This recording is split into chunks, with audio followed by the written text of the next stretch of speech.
बनेगा, उन्होंने ऐसा बोला उस टाइम। और ये सब भी बताया कि एक 15 इयर्स तक की मतलब 14 टू 15 इयर्स इन बच्चों की लाइफ रहती है और उससे ज़्यादा लाइफ भी नहीं रहती है। तो उस टाइम मैं अपने पेरेंट्स की पहली फर्स्ट चाइल्ड रही हूँ।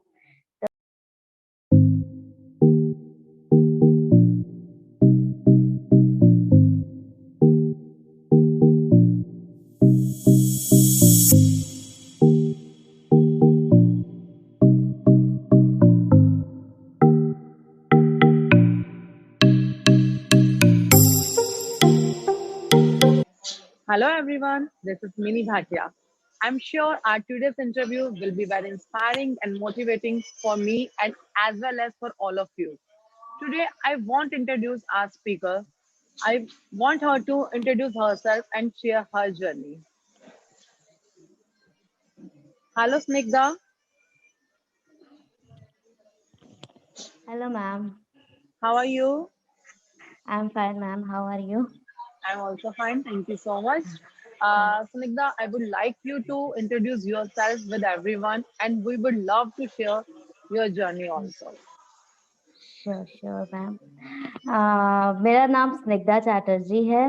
मैं एक अगर मैं स्टार्ट जैसे अपनी स्टोरी अगर आपको बताऊँ, तो फिलहाल प्रेज़ेंट में मैंने मास्टर्स कंप्लीट किया है गोरखपुर यूनिवर्सिटी से और अभी मैं आगे की पढ़ाई के लिए आगे बढ़ रही हूँ। और हाँ, मैं थैलेसीमिया मेजर डिज़ीज़ से पीड़ित हूँ। तो सबको आप लोग को लग रहा होगा कि जैसे क्या ये थैलेसीमिया मेजर डिज़ीज़ क्या है? जनरली जो मुझे जान रहे हैं जैसे मेरे रिलेटिव्स, फ्रेंड्स उन लोग को तो ख़ैर बहुत अच्छे से पता है। बट क आज अभी भी कई ऐसे लोग हैं जिनको थैलेसीमिया के बारे में नहीं पता है। तो ये क्या है कि इसमें हमें होता है कि ब्लड ट्रांसफ्यूज़न कराने की ज़रूरत पड़ती है। जब मैं 3 मंथ्स की थी तब मुझे ये थैलेसीमिया डिज़ीज़ डायग्नोज़ हुई और इसमें यहाँ डॉक्टर्स पीजीआई में यहाँ के डॉक्टर्स ने हमें पीजीआई रेफ़र किया। पीजीआई में जाके पता चला डॉक्टर्स ने बताया कि आपको थैलेसीमिया मेजर है। उन्होंने ये भी बताया कि थैलेसीमिया मेजर में हमें ब्लड ट्रांसफ्यूज़न कराने की एक डेफ़िनेट टाइम पे ब्लड ट्रांसफ्यूज़न कराने की ज़रूरत पड़ती है और इनकी बॉडी में ब्लड नहीं बनेगा, उन्होंने ऐसा बोला उस टाइम। और ये सब भी बताया कि एक 15 इयर्स तक की मतलब 14 टू 15 इयर्स इन बच्चों की लाइफ़ रहती है और उससे ज़्यादा लाइफ़ भी नहीं रहती है। तो उस टाइम मैं अपने पेरेंट्स की पहली फर्स्ट चाइल्ड रही हूँ। तो इवन अपने ननिहाल की पहली बेटी रही हूँ।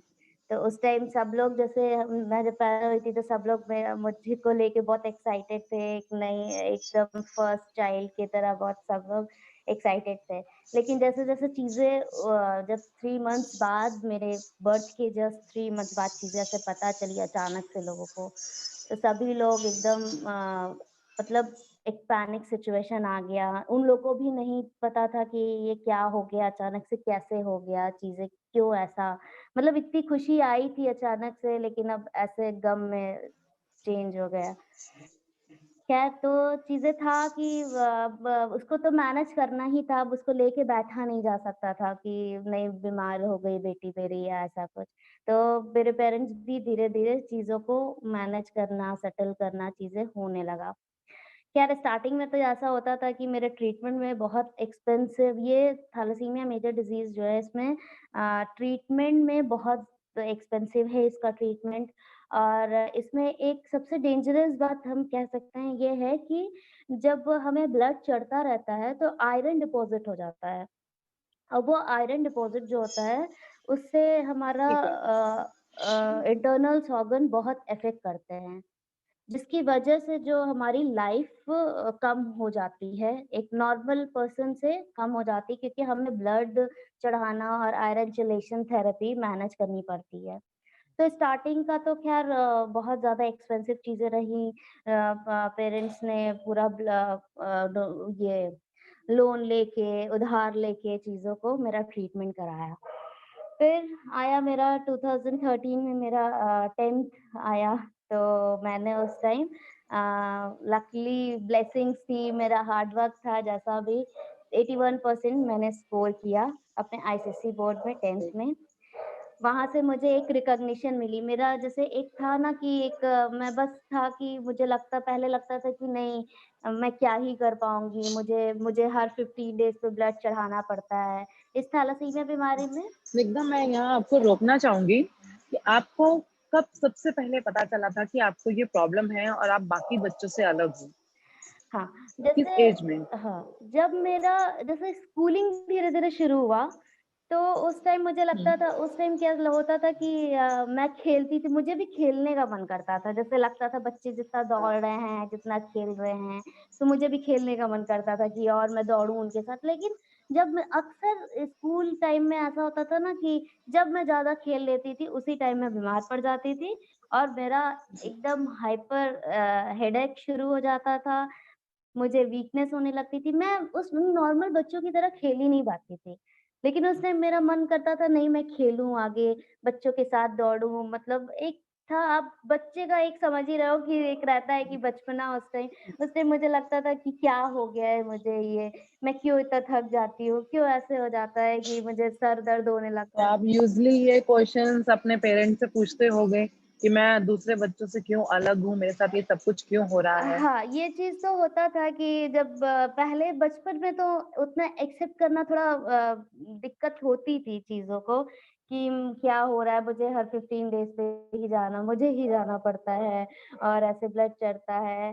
फिर धीरे-धीरे जब मैंने देखा कि पहले मुझे ये भी लगता था मैं जैसे एक्सेप्ट नहीं करती थी अपने डिज़ीज़ को लोगों के सामने, मैं नहीं कर पाती थी। उस टाइम लगता था कि लोग मुझे वीक समझेंगे।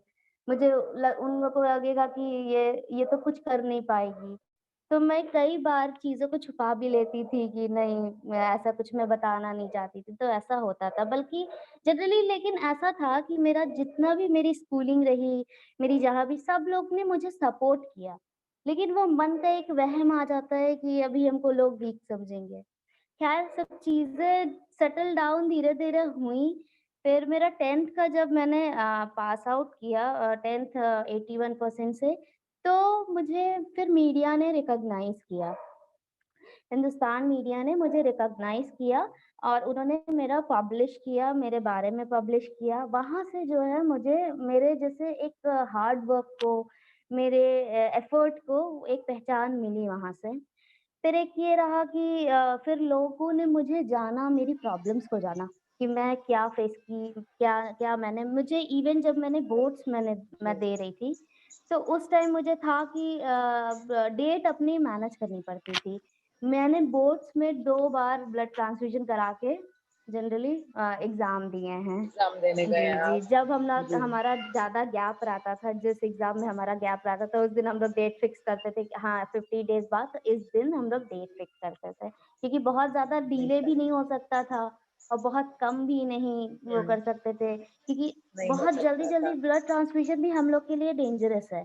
क्योंकि हमारी बॉडी में आयरन हुँ, ओवरलोड होने लगता है, तो बहुत जल्दी भी ट्रांसफ्यूज़न नहीं कराना होता है। नहीं तो हो ये चीज़ हम लोग को जी। मैनेज करके चलना होता है। ख़ैर तो फिर चीज़ें जब आगे बढ़ी तो फिर जब पेपर में मेरा आया तो गोरखपुर के एसएसपी सर हैं, तो उन्होंने मुझे अवार्ड किया। ये मुझे फिर धीरे-धीरे एक इवेंट में यहाँ पे Saint Joseph College of Women's है, वहाँ पे फादर जोस ने चीज़ों को इवेंट ऑर्गेनाइज़ किया, वहाँ पे ऑनरेबल एसएसपी सर ने मुझे अवार्ड किया। वो पेपर में आया, फिर लोग और पहचाने तो मुझे कन्या शिक्षा सुरक्षा पे डीएम सर ने अवार्ड किया और उसी टाइम मुझे honourable chief minister of Uttar Pradesh Akhilesh Yadav sir से मिलने का मौका मिला। तो ये चला फिर धीरे-धीरे हुआ अब ऐसा था कि लोगों ने मेरा एफर्ट्स को जाना, चीज़ों को देखा, तो मुझे मतलब ये चीज़ मोटिवेट भी की कि जब मुझे मुझे इतना मैंने एफर्ट किया तो लोगों ने देखा तो क्यों ना कुछ और करते हैं थोड़ा अच्छे से। तो फिर 2019 में मैंने नेट क्वालीफाई किया और मास्टर्स ऑफ कॉमर्स मैंने पीजी 72% से 2020 में कंप्लीट किया, गोरखपुर यूनिवर्सिटी से।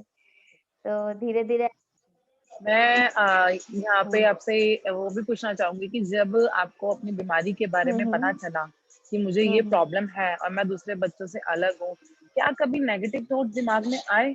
या आपको उसी एज से पता था कि इन बच्चों की उम्र बहुत कम होती है, तो मैं इतनी एज में क्या कर पाऊँगी, क्या नहीं कर पाऊँगी? क्या ऐसे थॉट्स आते थे हाँ, दिमाग में जैसे आपके? क्या होता था ना कि पहले ऐसा चीज़ें बहुत मतलब कह सकते हैं आती थी दिमाग में। लेकिन ये है कि पेरेंट्स के मेरे सपोर्ट मेरे पेरेंट्स ने मुझे सपोर्ट किया और इतना मुझे फिर जैसे मेरे एफर्ट के बाद 10th के बाद रिकॉग्निशन मुझे मिला, तब मुझे लगा कि नहीं जब इतना मुझे लोगों का प्यार मिल रहा है तो मैं ज़रूर कुछ कर सकती हूँ। हाँ, पहले की बात अगर मैं करूँ, तो कभी-कभी मैं बहुत ज़्यादा लगता था मैं क्या ही कर पाऊँगी, पता नहीं मैं कुछ कर पाऊँगी कि नहीं कर पाऊँगी। मतलब मुझे बहुत ज़्यादा ये चीज़ें लगती थी, मैंने सोचा था कि अब आगे क्या करूँगी, मैं इतनी वीक हो जाती हूँ, मैं कैसे पढ़ूँगी, जॉब कैसे करूँगी, कैसे मैं अपना करियर सेट कर पाऊँगी। लेकिन ये है कि पेरेंट्स का मुझे बहुत हमेशा से पेरेंट्स ने मुझे बहुत सपोर्ट किया है। इवन मैं जहाँ भी रही हूँ उन सभी लोगों ने मुझे बहुत प्यार और सपोर्ट दिया है। मेरी तबीयत का, मेरी चीज़ों का ध्यान रखते हुए उन्होंने मेरे मेरे लिए बहुत कुछ किया है। तो ये चीज़ रहा है थोड़ा डिफ़िकल्टीज़ रोलर कोस्टर राइड तो पूरा रही है मेरी लाइफ़ कि कभी बहुत अच्छा, कभी थोड़ा जैसे इधर ही चीज़ों में क्या हुआ कि हमारा जब 2019 के बाद आप जान ही रहे हो 20 में पैंडेमिक शुरू हुआ। हाँ, तो हाँ ये जी। पैंडेमिक की क्राइसिस में तो उस टाइम तो इवन मेरे पेरेंट्स को भी इस बार लगा था कि अब मैं नहीं बच पाऊँगी। तो ऐसा सिचुएशन मेरी आ गई थी, बहुत ज़्यादा तबीयत हमारी ख़राब हो गई थी और उस टाइम हम मेरे जैसे सभी पेशेंट्स जितने भी थे, सबको बहुत सफ़र करना पड़ा था। क्योंकि लॉकडाउन का सिचुएशन था, लोग डर रहे थे बाहर निकलने के लिए और हमें 1 दिन हाँ, में 2 यूनिट्स ब्लड की ज़रूरत है। एक कह सकते हैं आप कि 2 लोगों का ब्लड हमें 1 दिन में चढ़ता है, ऐसा। तो अब और हॉस्पिटल्स में हमसे डोनेशन माँगे जा रहे थे कि आप डोनेशन लाओ क्योंकि ब्लड तो कोई प्रोड्यूस तो करेगा नहीं, ब्लड तो लोग डोनेट करेंगे जी, तभी हमें मिल पाएगा। तो मिलेगा। तो जी। फिर डोनेशन माँगे जाते थे, तो वो चीज़ बहुत हमारा हेक्टिक मतलब एक बहुत उस टाइम हम लोग फेस किए चीज़ों चैलेंजेस बहुत थी। एक तरफ तो कोरोना का डर और दूसरी तरफ डोनर ढूँढने का डर। हाँ, वो उस टाइम मेरे हाँ, पेरेंट्स को मतलब फिर हम लोग इधर-उधर कॉल लगाना, सब जगह देखना, उधर बहुत ज़्यादा मतलब हम लोग परेशान हुए हैं। फिर उस टाइम भी मुझे स्टार्टिंग हुँ, से मुझे हिंदुस्तान मीडिया ने बहुत सपोर्ट किया है। 10th से लेके उस टाइम भी मेरे कोरोना पीरियड पे मेरी स्टोरी उन्होंने निकाली, तो फिर डोनर्स मुझे आने लगे। उसके बाद से मुझे चीज़ें पता लोगों को पता चला कि नहीं ये ऐसा सफ़र कर रही है। कर फिर रहे हैं। मुझे मेरे प्रोफ़ेसर सर लोगों ने भी उस टाइम बहुत हेल्प की डोनेशन के करवाने के लिए। तो फिर उसके बाद से कोविड से लेके अभी तक अब मेरे प्रोफ़ेसर, यूनिवर्सिटीज़ में मेरे फ्रेंड्स, मेरे बैचमेट सभी अब डोनेशन मेरे लिए करते हैं। तो अब मुझे ये है कि उन लोग अच्छा, का बहुत सपोर्ट है, तो मुझे डोनेशन के लिए तो घबराने की ज़रूरत नहीं पड़ती है। परेशान नहीं होना पड़ता। तो जी। हुँ। स्निग्धा अपने आप को मोटिवेट कैसे करती हाँ, हैं? मोटिवेट का हम कह सकते हैं ना कि जैसे मैं क्या करती हूँ ना कि मैं अब मुझसे भी जो बुरी सिचुएशन में लोग रहे हैं, उनको जो मैंने ऊपर आते देखा है, तो उससे मुझे एक अलग लगता है कि ठीक है, मेरा तो क्या है कि 15 डेज़ में मुझे ब्लड चढ़ रहा है, लेकिन जिसका हाथ हुँ, नहीं है, जिसका पैर नहीं है, जिसकी आँख जो नहीं है, तो वो लोग इतना जब कर ले रहे हैं, तो मुझे तो एक कैसे मैनेजमेंट हाँ, के साथ धीरे-धीरे अपना ठीक है, रेस्ट कर के ही पढ़ेंगे, लेकिन इतना तो करना ही है क्योंकि अब जब मेरे लिए लोग हम मुझे इतना प्यार दे रहे हैं और मेरे पेरेंट्स मुझे सपोर्ट कर रहे हैं, फैमिली, फ्रेंड्स मेरे सपोर्ट मेरे मेरे प्रोफ़ेसर जी, सभी लोग मुझे सपोर्ट कर रहे हैं, तो इतना तो मेरा बनता है कि अगर फिर ये भी है ना कि मैं ये सोचती हूँ जब मैं खुद के लिए नहीं करूँगी तो फिर लोग मुझे नहीं पूछेंगे, मुझे नहीं सपोर्ट करेंगे। तो पूछते भी लोग उन्हीं को हैं जो खुद के लिए आगे बढ़ते हैं, खुद को पुश करते हैं, एक एक्सट्रीम सिचुएशन से बाहर निकलते हैं। तो ये चीज़ मैंने भी वो कहावत है ना, भगवान भी उन्हीं की मदद करते हैं जो अपनी मदद खुद करते एकदम हैं। सही, यही चीज़ है। एकदम सारी ब्लेसिंग्स तभी आती जी, है जब आप खुद के लिए एफर्ट करोगे, खुद जब आप खड़े होगे करोगे। तब लोग आपका हाथ पकड़ के आगे लाएँगे। तो पहले लेकिन खड़ा होना तो आप ही को सीखना पड़ेगा। तो बस यही सब एक मोटिवेशन है, आस-पास के लोगों का प्यार और भगवान की ब्लेसिंग्स तो ये सब चीज़ें हैं। वो सबसे ज़्यादा ज़रूरी है। आपकी ये बात मुझे बहुत पसंद आई कि स्निग्धा अपने आप को मोटिवेट करती है, जो हमसे ज़्यादा हुँ। परेशान है, हमसे ज़्यादा दुखी हैं। हम उन लोगों को देखें, तो हम बहुत हुँ, ब्लेस्ड हैं। हमें बहुत राइट, कुछ सही मिला बात है। है लाइफ़ में। जैसे अब मैं भी देखूँगी कि मैं एज़ अ पेशेंट जब पीजीआई ब्लड चढ़ाने जाती थी, कोविड के पहले तो हमारा ट्रीटमेंट लखनऊ पीजीआई में ही होता था। मुझे हर 15 डेज़ में पीजीआई जाना होता था।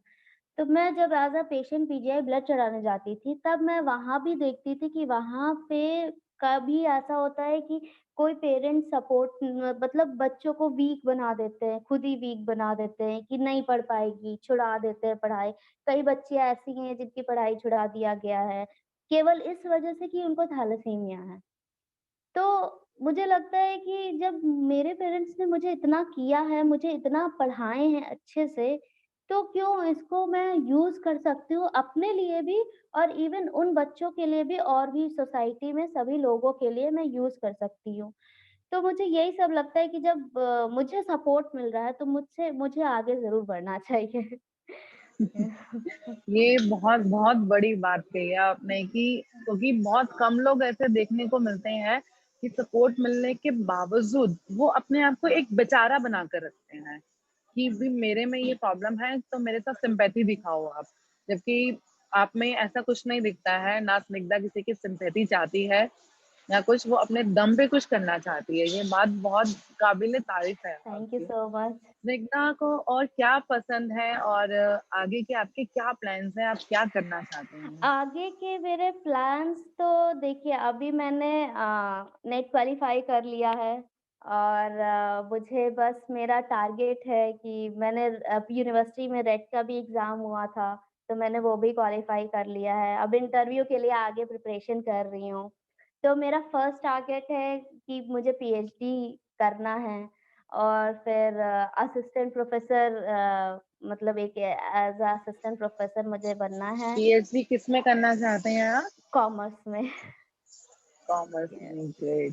यस। आपको ये शायद मुझे पता है नहीं पता, मैं भी चार्टर्ड अकाउंटेंट हूँ बाय प्रोफेशन। ओह! ग्रेट। और ये मतलब जो फंडास ऑफ लाइफ के थ्रू मैं जर्नी शेयर करती हूँ, ये मेरा पैशन है। ग्रेट। मैं सबकी जर्नी आप मतलब जो दूसरों को इंस्पायर कर सके, उनकी जर्नी सबके सामने लेकर आना।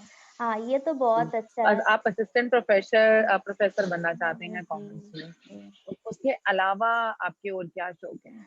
उसके अलावा प्रोफेसर देखिए, बनने के मेरा अलावा? सबसे पहले है ना कि मैं खुद पे स्टैंड करना चाहती हूँ, जिससे मैं बेज़ुबान जानवरों की मदद कर सकूँ और कुछ जो ज़रूरतमंद हैं, उनकी मैं हेल्प कर सकूँ। मेरा ये सपना रहा है कि मैं सोसाइटी के लिए कुछ कर पाऊँ।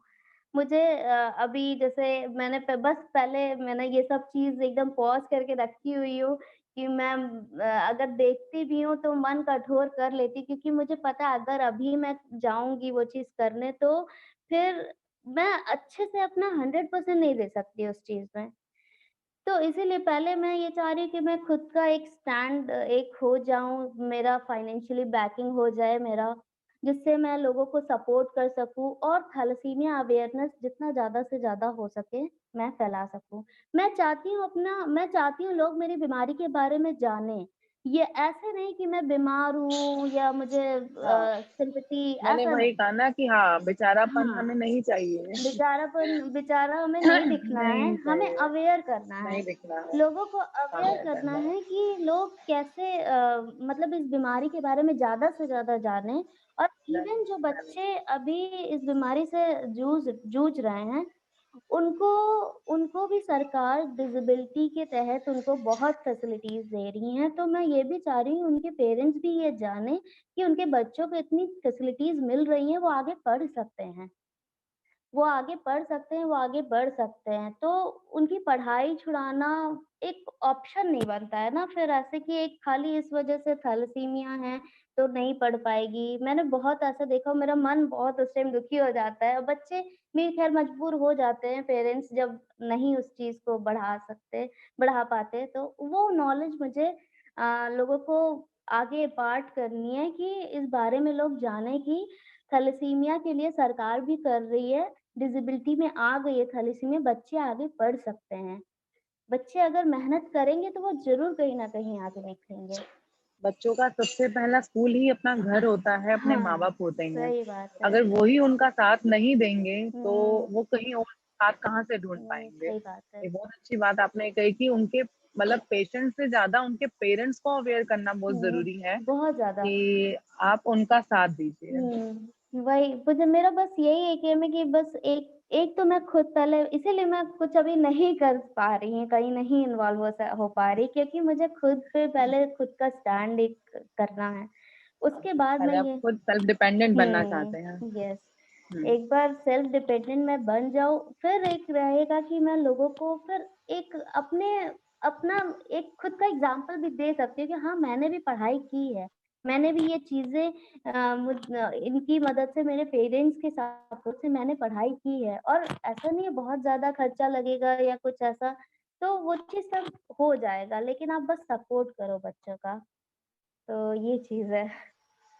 स्निग्धा हमारे यूथ को क्या मैसेज देना चाहेंगी जो कि बहुत छोटी-छोटी परेशानियों से हार मानकर बैठ जाते हैं?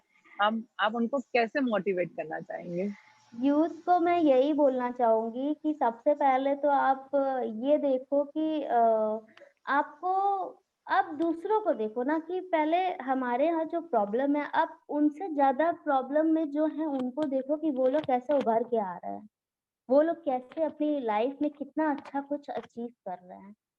तो एक अलग से उनको इंस्पिरेशन अपनी मिलेगी कि नहीं जब वो कर सकते हैं तो हम भी कर सकते हैं। ऐसा नहीं है, पता है सब दिमाग का फितूर हो जाता है कि अ, हम कमज़ोर हैं, हम नहीं कर सकते, ये नहीं हो सकता। लेकिन जब आप दिमाग में ये बना लोगे ना कि नहीं हमें करना है, हमें किसी भी तरह आगे बढ़ना है, तो वो तो कभी ना वो तो आप अगर फिर कुछ भी आए तो आप वो अचीव कर ही लोगे। तो यूथ को मुझे यही बोलना है बस अपने पे एक डिटरमिन्ड रहो आप और आप खुद के लिए पहले तो खुद के लिए आपको क्या करना है, आप इंटरेस्ट देखो, आप अपना चीज़ों का स्टैंड लो, खुद के लिए स्टैंड लो कि हमें ये करना है और पेरेंट्स का सपोर्ट तो मुझे लगता है लगभग बच्चों को मिलता ही है, बट आपको खुद के लिए भी खुद का सपोर्ट करना है। तो यही है कि दूसरों से बस अपना हेल्प लेने से पहले अपनी हेल्प खुद करो आप। अपनी हेल्प खुद करो। जी, जी। चलो। Okay Snigdha, thank you so much for coming on our show. Thank हमें यू। मतलब मैं पर्सनली बहुत इंस्पायर हुई हूँ आपकी बातें सुन के। मैं भी लाइफ में कभी-कभार बहुत ही डिमोटिवेट हो जाती हूँ, छोटी-छोटी परेशानियों को देख के। लेकिन आपने मुझे बहुत मोटिवेट किया है। आई थैंक होप यू सो हमारे हमारी मच। ऑडियंस भी आपसे बहुत मोटिवेट होंगी। जब आप एक प्रॉब्लम में रहते हुए इतना पॉजिटिव सोच सकते हैं, तो हम लोग क्यों नहीं सोच सकते? Thank you so thank you much. So much okay, ये प्लेटफ़ॉर्म देने के लिए और मैं एक और बात बोलना चाहूँगी यूथ जी, से कि आप लोग ब्लड ज़रूर डोनेट करें। क्योंकि जैसे थैलेसीमिया बच्चे होते हैं और हमारे जैसे जितने भी ब्लड रिलेटेड जो डिज़ीज़ के बच्चे होते हैं, वो हुँ, तभी इतना कुछ अचीव कर पाते हैं आगे जब कर आप सकते फ्री हैं जब हम ब्लड डोनेट करेंगे। जब आप 1 यूनिट ब्लड डोनेट करते हो और ब्लड डोनेट करने के इतने बेनिफिट्स हैं, ब्लड डोनेट करने के हेल्थ आपको पहली बात तो आपकी हेल्थ प्रॉब्लम्स के पता चलता है, आपका जी, iron store harmful iron store कहाँ हुआ है, ये चीज़ इससे रिड्यूस होता है। आपका हार्ट हुँ, अटैक, स्ट्रोक और कैंसर डेवलप होने के चांसेस भी बहुत कम हो जाते हैं। बहुत कम हो जाते हैं। रिसर्च में ऐसा पाया गया है कि जिन्होंने साल में 1 बार भी ब्लड डोनेट किया है, उनका 88% कैंसर होने का चांस कम हो गया है। तो इतने बेनिफिट्स ऊपर से आपको एक प्राउडनेस भी होता है, एक प्राइड भी होता है कि आप इतने लोगों कि की हम हेल्प किसी की किए हैं, मदद कर पाएँ। हाँ, मदद जी। किए हो और हुँ, 1 यूनिट में आप 3 लाइफ सेव कर सकते हो। Oh great. तो इतने बेनिफिट्स हैं, तो आप ब्लड ज़रूर डोनेट करो और वो आपके लिए मैं हेल्दी आपको है। कमिटमेंट देती हूँ कि अब मैं रेगुलर ब्लड डोनेट करूंगी। मैं पहले कर थैंक यू चुकी हूँ मैम। लेकिन रेगुलर नहीं हूँ मैं। लेकिन आज थैंक के यू सो इंटरव्यू के बाद पक्का मैं आपको कमिटमेंट दे रही हूँ पर्सनली कि मैं thank you blood so donate much. करूंगी। Thank you so thank much ma'am. Thank you Snigdha, thank you for coming on our show, thank you thank you so so much. Much. Thank you.